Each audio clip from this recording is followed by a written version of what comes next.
風呂。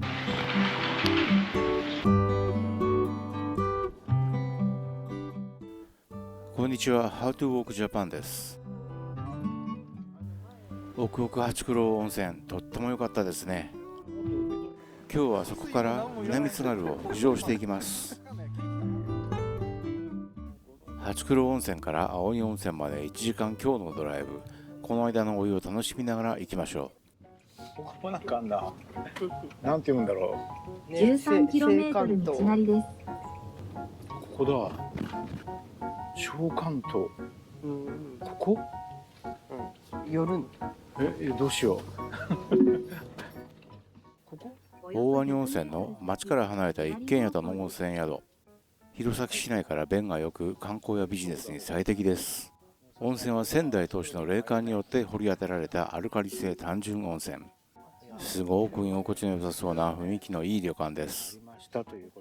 しかし今日は奥奥八九郎温泉で長湯してしまったので、今は入浴できずパスすることにしました。ある集落でこんな看板を発見しました。じゃあ本当で宴会だ。でもこの時期のなんだね。田植えを植えたってことはさ、もしかしたら収穫した時のお祝いもあんのかな、言い方が。あるかもしれないな。ね。町内会の掲示板にそれが乗っかってんのか、すげえな。農家が多い秋田県では昔から田植え作業が一段落すると6月に田植えの慰労や豊作祈願を込めてさなぶりを行う習慣があります。なるほどね。青森でもあるんだ。さなぶり、サブリーナみたいだね。なんでもない。営業中。野菜特売。どこがだろうな。おばあちゃんがあそこで広げてた？ガレージの中ないなと思ったら、なんか水で洗ってた。この辺からちょっと多分険しくなってくる。不思議な建物に温泉の看板。入っていいのこれ？多分。とりあえず近くまで行ってみます。どこに止めんのこれ？そこじゃないか？あそこおばあちゃんいる？聞いてみようか。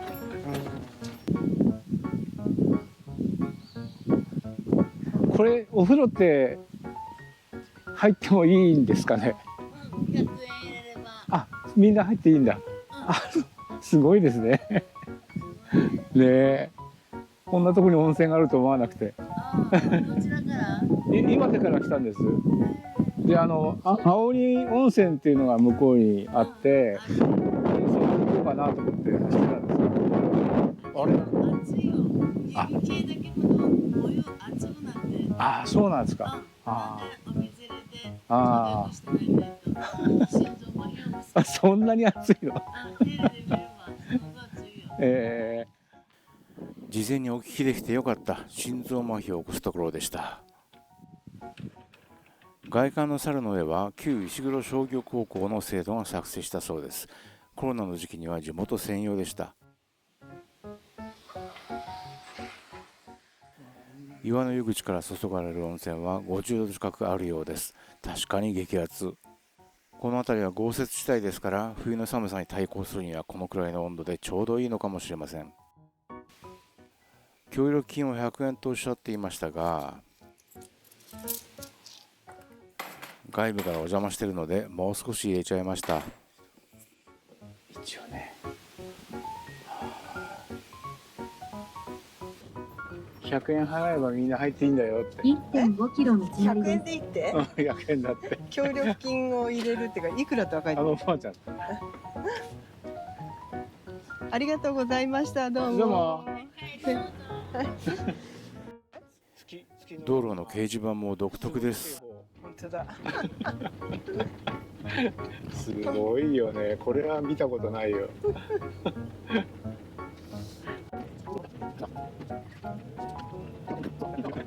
わい。ドッテンした？ワイドッテンした。何個も次々出てくるのでだんだん楽しくなってきました。ギリッとハンドル。なんとなくわかんないこれは。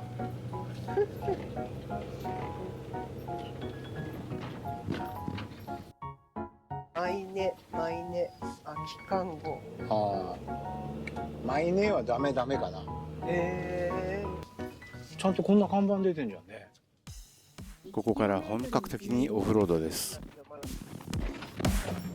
砂利ケンドブレーキ。気がね。ああ、砂利だからブレーキ効かねえと。確かにやだなこれ。ずっとスピードがあって。あ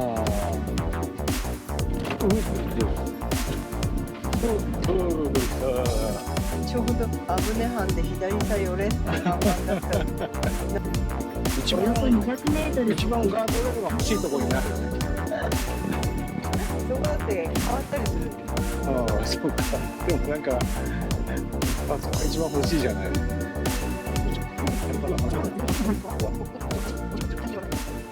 こで止めろと。ああ、もうそこもランプ。すごい水の音が。そしてなんて坂なんだこれ。飲みくり坂と名付けられているこの坂、なかなか急ではありますが、距離は200メートル程度。下がる。すんごい坂だね。ねえ。すごい坂だよね。こっちから行くと見返り坂。真冬でも営業しているので、雪が多い時は普通の車両は通行できないでしょうね。冬は最寄りの道の駅まで迎えが来てくれます。ホームページにこんな写真もあったので、これも活躍するんでしょう。南極探検隊並みですね。仁和温泉の開湯は昭和4年、歌人の庭洋楽が浴場や客室を建てたのが始まり、開湯前は人類未踏の地であったというからすごい。山深くから湧き出る湯は無色透明、癖がなくてさっぱりとして爽やか。泉質は単純温泉。温泉の効能は皮膚病、神経痛、リウマチ、動脈硬化、胃腸病など。すごい。青鬼温泉の。おお。看板。よく来たねし。なんか工事でもしてんのかね。いろいろあるんだが。うん。ホームページの感じからもっと小さい宿を勝手に想像してました。ここには大きく4つのお風呂がありました。総ヒバ作りの兼六の湯。2014年9月新装オープン、本館内風呂。渓流沿いの露天風呂、そして滝の湯。事前情報でこの時露天風呂は入れないと聞いてきました。エントランスで写真を撮ってたら、なんとランプに火を入れてくれました。お、かっこいい。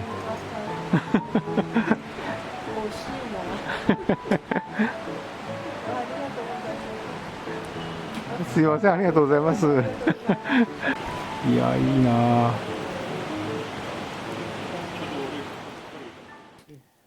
中にお邪魔します。うわ、かっこいい。あ、すいません。すごい。よいしょ。なんか露天風呂はお湯が出なくなっちゃったんですか？いや、あ、そういう。はあ。今年やっぱり雪すごいですもんね。じゃあまあでも工事すればまた入れるようになるんですね。また今直すと思うんで、直した後はそうですね。立派な旅館だね。あれなんだろう、あ、お茶だ。ここでご飯食べられるんじゃない？あ、違うか。すごいね。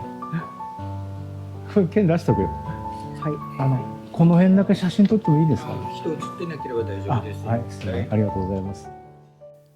昼間でもランプの明かりが灯されていていい雰囲気です。31室すべてに泊まり客がある日は140個のランプを点灯して配るのに2時間かかるそうです。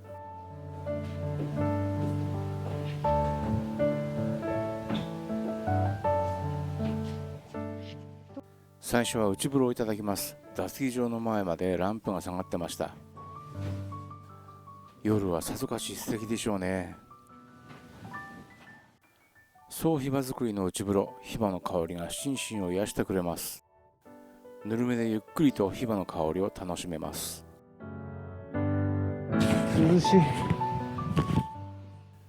次は兼六の湯、川沿いに立つヒバ作りの温泉です。天井が高く開放感があって、風呂に浸かると外の景色が絵画のようです。四季折々の景色を楽しむには最高の場所ですね。露天風呂には入りませんでしたが、2つだけでも十分ここが素敵な宿だと分かりました。露天風呂の修復が終わったらまたここに来てみたいです。できればランプが灯る夜の温泉を楽しみたい。冬に雪見風呂をランプの明かりでなんていいですね。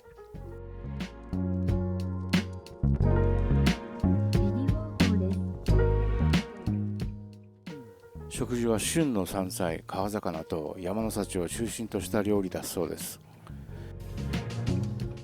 山奥の宿らしくていいですね。最後に大鰐温泉にお邪魔してみます。共同浴場がいくつかあるようで気になってました。1190年代に開湯された大鰐温泉は開湯800年以上の歴史を持ち、津軽の奥座敷として古くから親しまれています。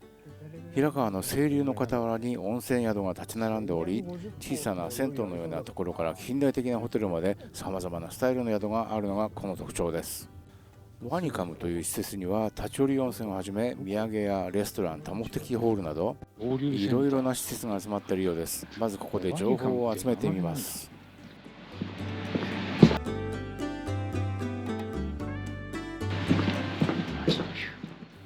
大鰐温泉を手軽に楽しむことができる日帰り温泉ワニの湯。泉質の弱アルカリ単純泉、家族風呂やサウナもあります。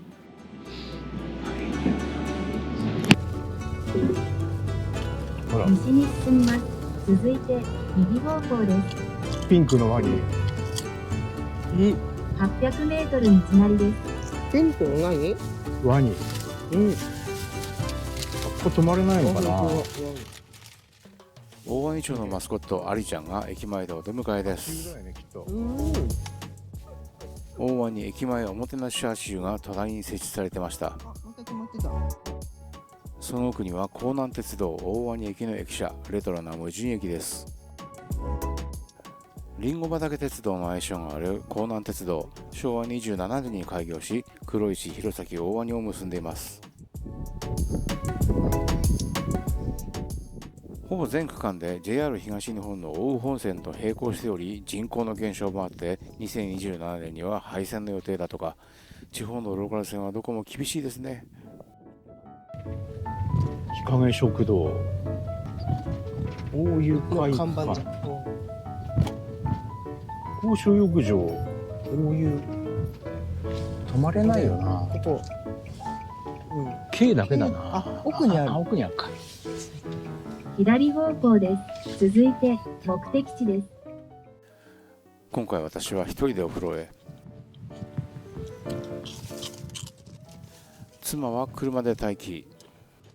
立派だな、随分。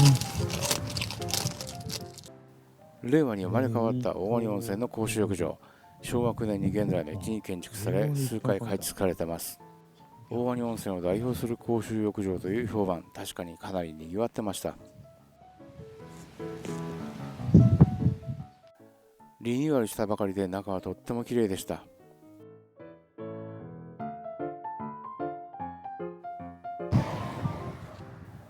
新しくなる前のにも入ってみたかったですね。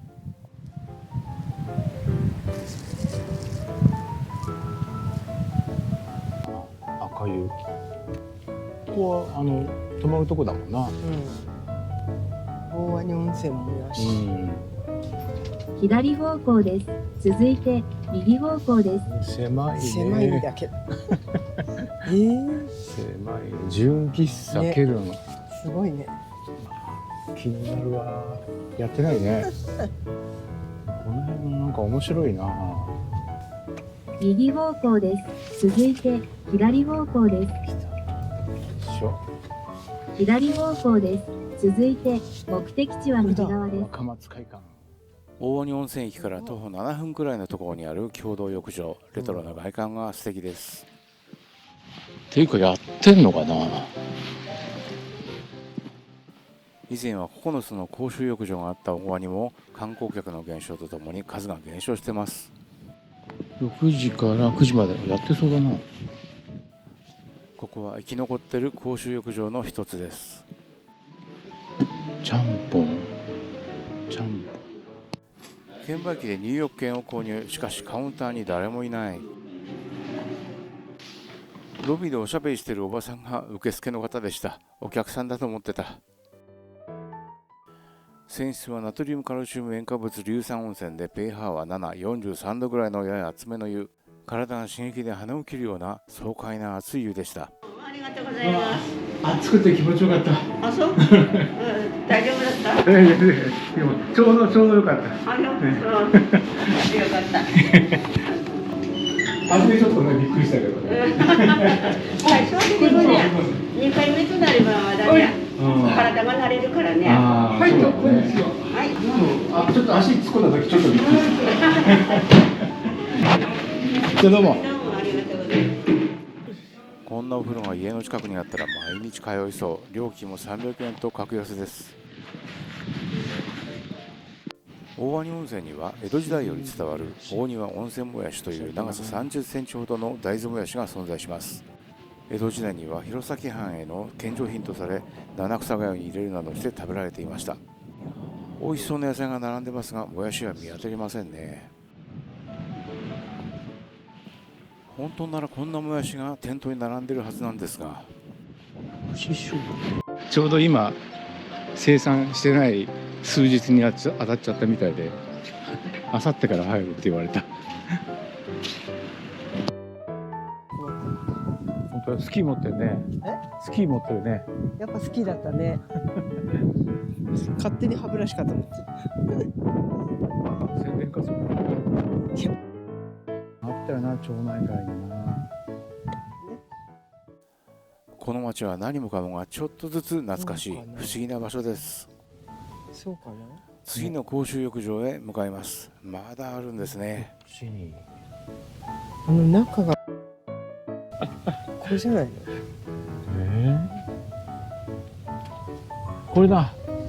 どれ？これ。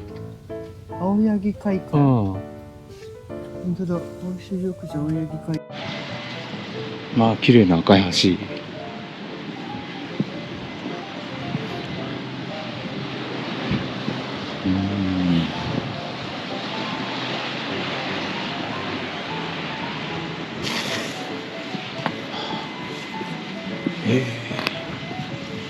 八木会館。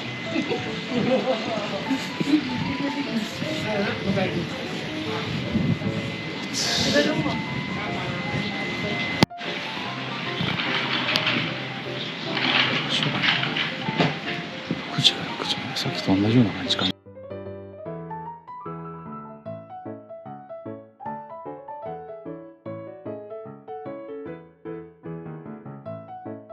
作ってんのかな。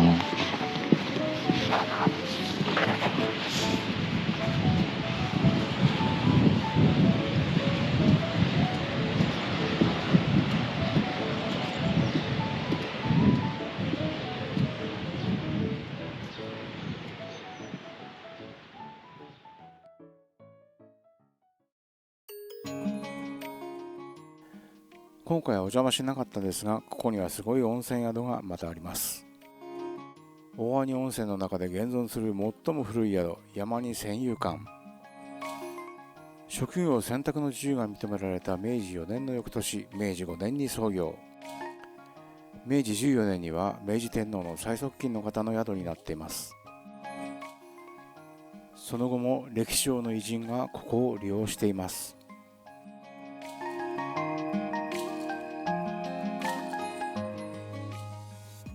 現在の建物は明治30年に建てられたもので、登録有形文化財にも登録されており、偉人たちが過ごした雰囲気をそのまま味わえます。大正ロマンを感じさせるレトロなデザインのお風呂、素敵ですね。ロマンの泉という名前がついてます。直営の文化財土蔵カフェで夕食をいただき、地域の食文化を体験。